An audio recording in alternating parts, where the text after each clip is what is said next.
atau berpikir Iya. semoga ke depan Iya. kantor produktivitas ini langsung di bawah Presiden Amin. Republik. Kita ada contoh seperti Singapura, Malaysia, Korea Selatan, Taiwan. Mereka sukses kok menerapkan ini. Dan Ya. bagaimana meningkatkan produktivitas di tengah khususnya di Kementerian Ketenagakerjaan ini, apa ininya Pak, peran Kementerian Ketenagakerjaan ini untuk meningkatkan produktivitas pekerja ini?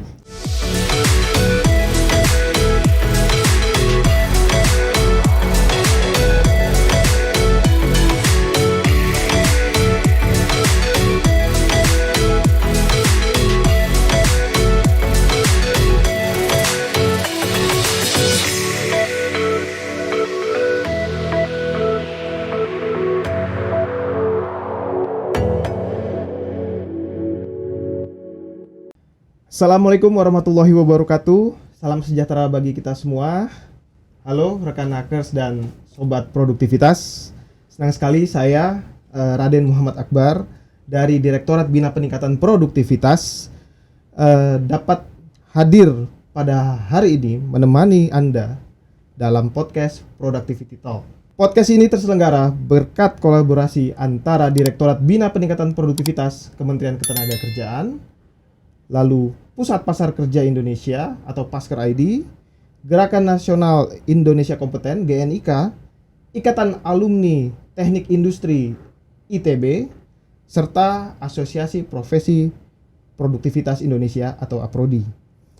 Pada kesempatan kali ini kita akan membahas tema yang sangat menarik dan relevan, yaitu produktivitas untuk peningkatan kesejahteraan pekerja dan perluasan bisnis. Bersama kita telah hadir narasumber istimewa kita, yaitu Bapak Insinyur Sanggam Purba MM.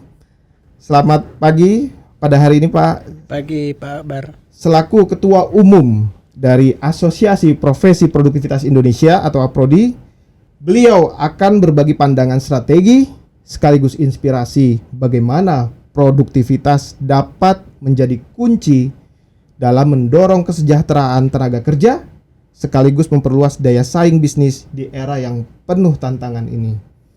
Bisa dijelaskan sedikit Pak, apa sih APRODI itu bagi rekan nakes dan sobat produktivitas ini? Silakan Pak Sanggam. Iya. Terima kasih Pak Abar dan para pemirsa semua ya.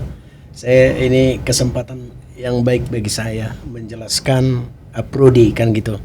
Ya. APRODI itu adalah lembaga wadah tempat para profesional di bidang produktivitas. Jadi memang dari namanya kita singkat APRODI, Asosiasi Profesi Produktivitas Indonesia. Jadi di sini sebetulnya para profesional di bidang produktivitas itu ada dari pemerintah, ada dari perguruan tinggi, ada dari praktisi, dan juga ada dari lembaga-lembaga lain. Ya. Berarti Pak Sanggam ini sebagai ketua umum, Ya. Sudah berapa lama ini Pak? Saya dilantik menjadi ketua umum sejak tahun 2021. 2021 ya. Wah. Baik, begitu ya sekilas mengenai narasumber kita. Jadi yang pertama nih mengenai pandangan umum dulu nih Pak. Apa sih, mengapa produktivitas itu Pak penting bukan hanya bagi perusahaan tapi juga bagi pekerja? Jadi pertanyaan ini sangat mendasar ya. Kenapa produktivitas penting bukan untuk kalangan tertentu tapi semua kalangan? Oleh karena produktivitas itu adalah satu sikap mental yang harus dioperasionalkan oleh setiap orang atau lembaga dalam rangka meningkatkan capaian-capaiannya yang terukur. Kan demikian sebetulnya ya. Baik. Terukur dalam arti bahwa setiap peningkatan itu kan harus bisa diukur, dan ukurannya tentu adalah perbandingan antara hasil yang diperoleh dengan sumber daya yang dipakai. Dan di benak semua warga negara itu apabila berpikir secara produktif adalah suatu kemajuan, perbaikan. Artinya tiada perbaikan, tiada hari tanpa perbaikan. Sebagaimana orang Jepang juga yang mengadopsi ataupun dirasuki oleh suatu sikap kaizen. Wah, Nah, berarti ini sebetulnya dirasuki oleh sikap kaizen nih, Pak.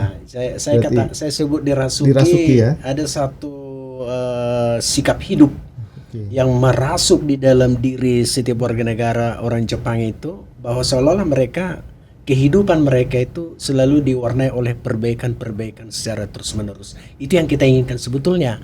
Maka kenapa produktivitas penting? Kita ingin budaya produktivitas seperti itu ingin dimiliki dan juga diimplementasikan atau dilakukan oleh setiap insan bangsa dan juga lembaga-lembaga yang ada di negara ini. Oke, artinya Pak, berarti bukan hanya soal angka dong produktivitasnya, tapi juga sikap, Betul. sikap disiplin, gitu kan Pak, kreatif, inovatif dan apa ya, kerjasama mungkin Pak ya. Betul. Jadi memang kan memaknai produktivitas itu kan selalu kita lihat dari dua perspektif sebenarnya ya. Perspektif tadi yang dikatakan perspektif kualitatif dan perspektif kuantitatif. Kalau kuantitatif secara angka kita sudah clear ini. Katakanlah misalnya hasil atau output dibagi input terukur dengan angka-angka. Nah, secara kualitatif dia sebetulnya adalah sikap yang menggelora di dalam diri setiap orang yang selalu ingin lebih baik terus. Sudah barang tentu apa yang disampaikan tadi, keinginan lebih baik itu harus ditopang oleh disiplin, inovasi, kreativitas. Nah, itulah sebetulnya yang ingin kita dorong dan sekaligus kita ingin katakan itulah menjadi budaya produktif di Indonesia. Mungkin yang biasa kita dengar ya Pak Sanggam, ada filosofinya itu Pak ya. Hari ini harus lebih baik dari hari kemarin dan hari esok harus lebih baik dari hari ini. Nah, itu bisa menjadi tolak ukur bagi masing-masing individu ya Pak ya, bahwa memang kita harus selalu lebih baik dan lebih baik. Hari lebih baik dari kemarin, esok lebih baik daripada hari ini. Disitulah sebenarnya memainkan sikap-sikap tadi. Seseorang akan merasa tidak produktif apabila hasil yang kemarin sama dengan hasil hari ini. Akan jauh lebih tidak produktif lagi kalau hasil kemarin hari ini dan besok lebih rendah. Jadi ada perbaikan-perbaikan sehingga itu kemudian disebut bahwa produktivitas itu adalah sebuah gerakan continuous improvement. Nah, sekarang Pak, di level antara manajemen di perusahaan dengan si pekerjanya sendiri, itu ada nggak sih perbedaan pandangan mengenai arti produktivitas yang real Pak terjadi, terutama di Indonesia lah Pak, terutama di Indonesia ini, apakah sama pemahamannya produktivitas ini antara si pekerja dan si manajemen dari perusahaan itu, atau memang harus ada suatu kesamaan persepsi dulu nih? Bagaimana itu Pak? Ya, jadi harusnya kan sama sebetulnya ya, karena produktivitas itu adalah suatu perbaikan-perbaikan. Maka kalau kita lihat tadi disebutkan bipartit pengusaha dan pekerja memahami produktivitas, bila mana mereka memahami secara berbeda, berarti kan tidak fokus kepada pemahaman produktivitas yang sesungguhnya. Produktivitas itu sebetulnya kan pendapatan yang meningkat. Jadi kalau kita lihat perusahaan sebetulnya dari revenue ataupun pendapatan dan kemudian nanti akan bisa kita ukur added value. Nah, bagaimana itu pandangan pengusaha terhadap margin pendapatan ini? Bagaimana pandangan pekerja terhadap margin pendapatan? Pekerja dia merasa bahwa ada nggak peningkatan kesejahteraan saya? Iya, artinya pekerja kan inginnya itu selalu upah kesejahteraan naik. Upah, ya kan? Pengusaha, pikiran pengusaha adalah bisa nggak berkembang atau berdaya saing bisnis ini sehingga bisa ekspansikan gitu ya. Nah, kita secara ekstrim kalau kita lihat sebetulnya, katakanlah misalnya sebuah perusahaan menghitung rugi laba. Ini contoh ya. Sudah barang tentu mereka menghitung rugi laba itu salah satu komponen total cost untuk menghitung rugi atau laba itu adalah labor cost Ya, atau betul. biaya tenaga kerja. Labor cost. Jadi secara matematis sebetulnya kalau kita katakan secara ekstrim, apabila labor cost tidak besar, maka potensial untuk laba kan tinggi.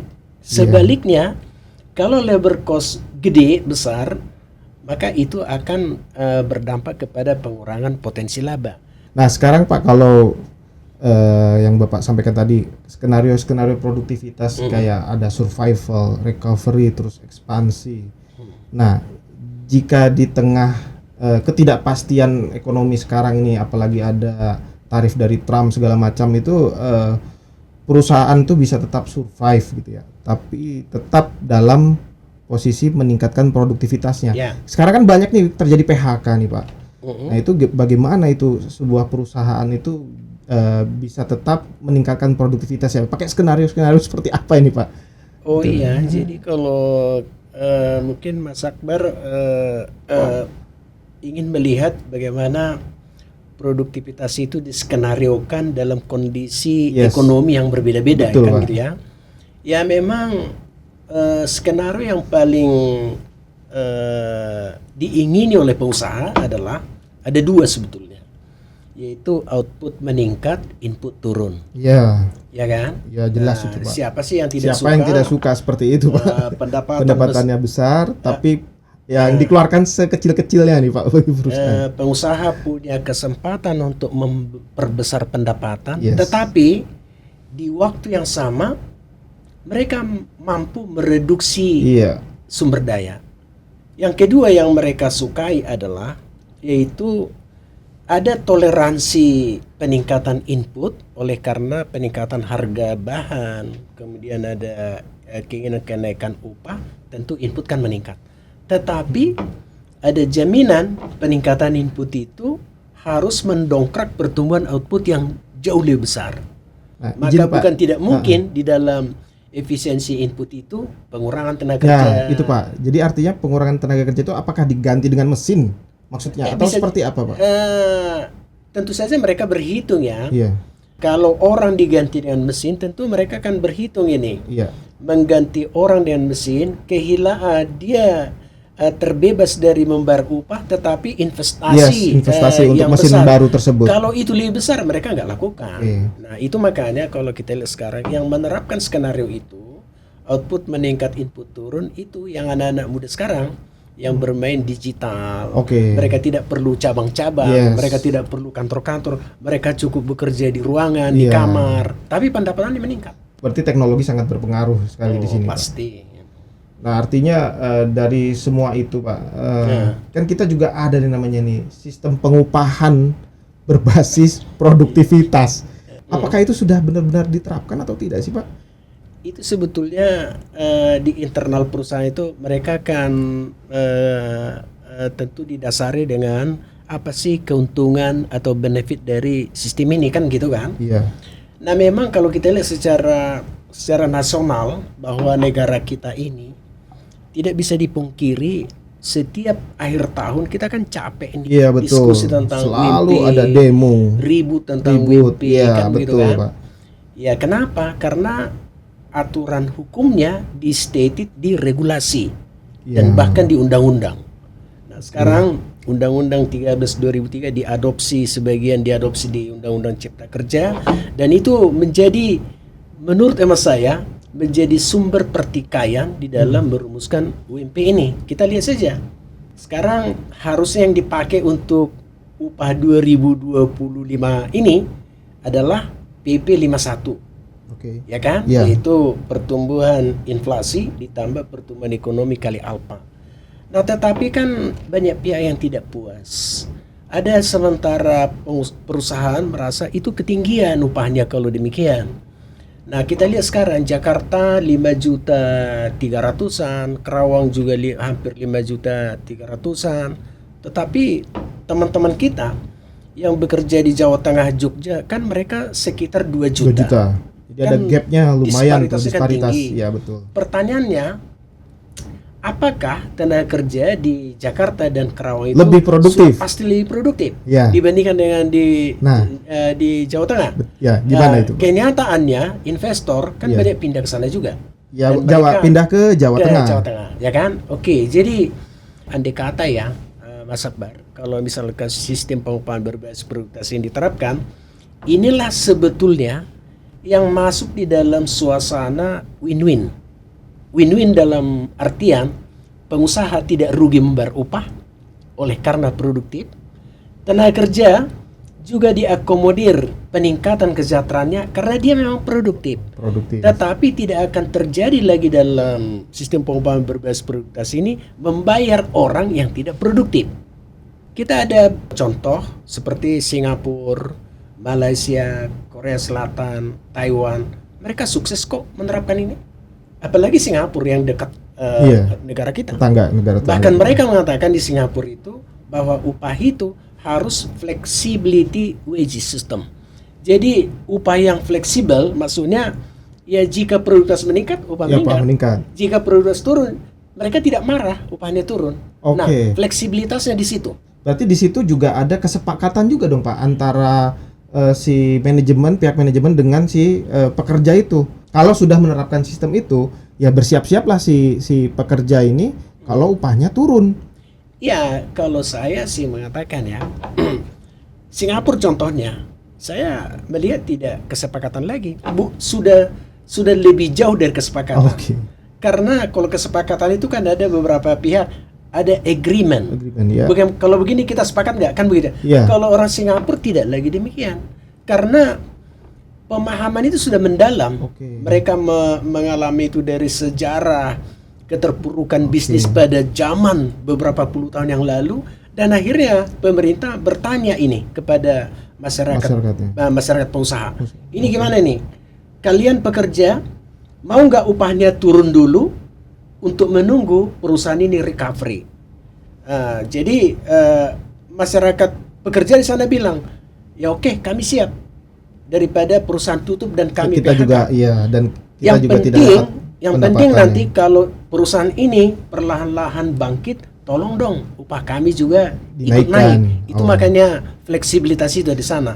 Nah di Indonesia harusnya pola pikir seperti itu ada, dan memang ada mungkin ya, tetapi karena suasana dan situasi di Indonesia ini ada setiap tahun agenda kenaikan upah. Itu Pak, izin Pak sebentar Pak. Berarti artinya kalau kita menerapkan yang tadi sistem pengupahan berbasis produktivitas, bagaimana dengan agenda yang tiap tahun itu dengan regulasi itu? Apakah nanti regulasi itu otomatis tidak berlaku lagi? Jadi kan begini ya, kalau kita bicara peraturan, itu kan ada hierarkisnya. Yang paling tinggi di bawah undang-undang dasar, undang-undang, kemudian peraturan presiden, PP dan sebagainya. Coba lihat, akibat setiap tahun bicara dengan upah minimum, baik UMP maupun upah minimum sektor, maka ini seolah-olah upah minimum kan seolah-olah jadi upah standar jadinya. Ya kan? Karena dianggap oleh sebagian pihak perusahaan bahwa jika upah minimum persoalan sudah selesai. Padahal sebetulnya hakikat dari upah tidak seperti itu. Hakikat dari upah adalah sekaligus pemahaman sebagai human capital, maka setiap rupiah yang diberikan kepada tenaga kerja sebagai upah itu harus dianggap sebagai nilai tambah perusahaan loh.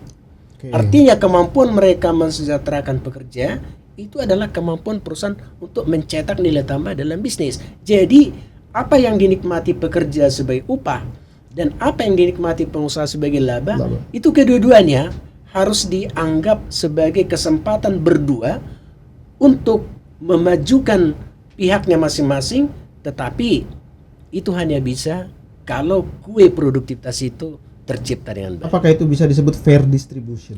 Bukan. Betul. Jadi artinya kan fair distribution itu adalah suatu cara berbagi yang adil. Tetapi kan saya sedikit singgung ya, bagaimana memaknai fair distribution ini. Katakanlah misalnya BUMN. BUMN diprediksi akan meningkat labanya sekian. Lantas direksi atau pengambil keputusan di bawah itu membuat satu kebijakan, kalau begitu ada kemungkinan pekerja kita naik upah setengah bulan gaji. Apakah itu fair menurut Mas Akbar? Artinya margin productivity yang diciptakan itu dibagikan kepada semua pekerja. Kalau disebut 1 bulan gaji, setengah bulan gaji, itu berarti kan yang bodoh juga dapat yang sama, yang betul. produktif juga dapat yang sama. Menurut emas saya itu tidak fair. Tidak fair ya. Jadi fair distribution itu adalah berbagi hasil peningkatan produktivitas sesuai kepada tenaga kerja based on individual productivity-nya. Baik Pak. Sekarang nih ekspansi nih Pak. Jadi terkait dengan ekspansi bisnis dari perusahaan itu sendiri dan daya saing global. Artinya produktivitas itu sangat-sangat berpengaruh terhadap daya saing dari perusahaan, bahkan menjadi pengaruh bagi suatu negara itu Pak. Nah di Indonesia ini kan kalau kita tahu di World Economic Forum sendiri kita itu malah turun ya Pak ya, daya saing kita ya. Nah itu gimana tuh Pak? Bagaimana sih menyikapinya kita ini secara keseluruhan global sebagai kita di Kementerian Ketenagakerjaan lah Pak, begitu. Ya memang kan World Economic Forum maupun satu lagi IMD juga kan masing-masing kan mereka mempublish daya saing negara-negara ya. Iya betul. Dan kita kadang di posisi 45, pernah betul. kita posisi 50, tapi kita pernah di posisi 30 yes, betul. Ya kan gitu ya. Nah, itu adalah kemampuan daya saing. Jadi semacam keunggulan komparatif lah jika dibandingkan dengan negara-negara lain. Bayangkan kalau sikap ini dan strategi ini dimiliki secara mendalam, maka mereka akan selalu berusaha untuk improve ke depan. Itulah sesungguhnya arti daya saing yang paling hakiki sebetulnya dalam perusahaan. Baik Pak, berarti kalau boleh Bapak menyimpulkan nih di akhir podcast pada hari ini, siapa sih Pak yang paling bertanggung jawab dan bagaimana meningkatkan produktivitas di tengah khususnya di Kementerian Ketenagakerjaan ini? Apa ininya Pak, peran Kementerian Ketenagakerjaan ini untuk meningkatkan produktivitas pekerja ini? Itu mungkin Pak yang terakhir Pak. Oke, jadi memang pertanyaannya agak sulit terus terang aja ya. Kementerian Ketenagakerjaan dia kan salah satu sektor, salah satu bagian dari sektor pembangunan Indonesia ini secara holistik. Ya kan? Kan banyak kementerian lain. Sementara produktivitas itu adalah mencakup seluruh unsur dan seluruh elemen. Berarti artinya tidak hanya tanggung jawabnya Kementerian Ketenagakerjaan. Oleh karena itu Kementerian Ketenagakerjaan sebetulnya adalah parsial di dalam gerakan peningkatan produktivitas itu. Dan satu lagi supaya nanti lebih clear di mana peran dan fungsi Kemenaker itu, bahwa bicara produktivitas kan bicara kepada unsur pelaku dan sekaligus penerima manfaat produktivitas, yaitu pemerintah, dunia usaha, masyarakat, kemudian akademisi dan lain-lain lah. Dan ini disebut quadruple helix. Tapi sekarang ada yang mengusulkan tambah lagi satu lagi pers, misalnya media, sehingga dia bisa menjadi pentahelix. Pertanyaannya, apakah Kemenaker bisa menggerakkan ini? Ya kan? Sebagaimana Mas Akbar yang sangat paham di di lembaga EPO, kita bisa melihat di negara-negara lain, kantor produktivitas di Japan's Productivity Center itu kan mencakup seluruh. Dan dia bisa bertanggung jawab kepada Perdana Menteri. Kantor produktivitas di Malaysia atau NPC juga demikian, ya kan? Mencakup berbagai kementerian. Demikian juga di India apalagi, ya kan? Dia under Prime Minister. Contohnya kan begitu ya. Nah, kalau Kemenaker dalam hal ini, maka dia bisa fokus kepada unsur parsial dari produktivitas ini, yaitu labor productivity. Nah, tetapi itu menurut saya akan menjadi lebih baik kalau ada ke depan Mas Akbar keinginan pemerintah untuk mengangkat organisasi produktivitas ini. Kalau bisa sih, saya pribadi yang sudah lama Saya paham nih, membentuk produktivitas ini, lembaga sendiri nih Pak. Saya sih mengusulkan ya, atau berpikir Iya. semoga ke depan Iya. kantor produktivitas ini langsung di bawah Presiden Amin ya Rabbal alamin. Baik Pak, terima kasih banyak nih Ya, Pak Sanggam baik, terima atas kasih. kesempatan yang diberikan pada hari ini.